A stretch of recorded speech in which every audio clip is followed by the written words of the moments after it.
अहोई अष्टमी व्रत की कथा। एक बार की बात है, घने जंगल के पास स्थित एक गांव में एक दयालु और समर्पित महिला रहती थीं। उसके 7 बेटे थे। कार्तिक के महीने में एक दिन, दिवाली उत्सव से कुछ दिन पहले, महिला ने दिवाली समारोह के लिए अपने घर की मरम्मत और सजाने का फैसला किया। अपने घर के नवीनीकरण के लिए उसने कुछ मिट्टी लाने के लिए जंगल में जाने का फैसला किया।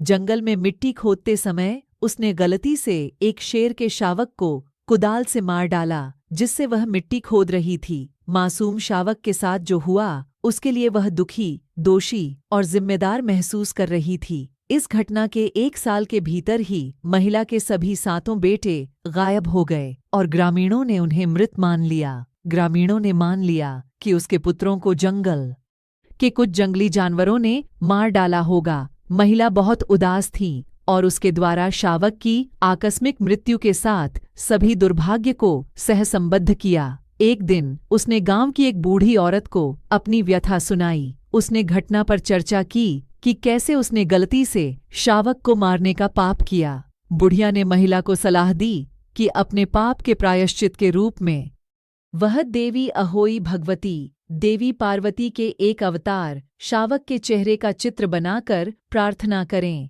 उसे उपवास रखने और देवी अहोई की पूजा करने का सुझाव दिया गया था, क्योंकि वह सभी जीवित प्राणियों की संतानों की रक्षक मानी जाती थी।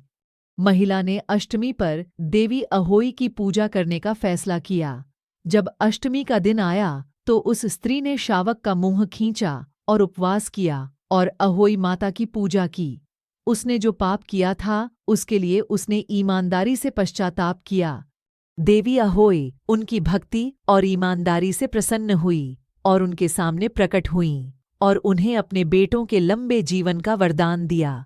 जल्द ही उसके सभी 7 बेटे जीवित घर लौट आए। उस दिन से हर साल कार्तिक कृष्ण अष्टमी के दिन देवी अहोई भगवती की पूजा करने की प्रथा बन गई। अगर आपको कहानी पसंद आई हो तो मेरे चैनल को सब्सक्राइब करें और डेली ऐसी कहानियों का आनंद लेते रहे। Thank you for watching.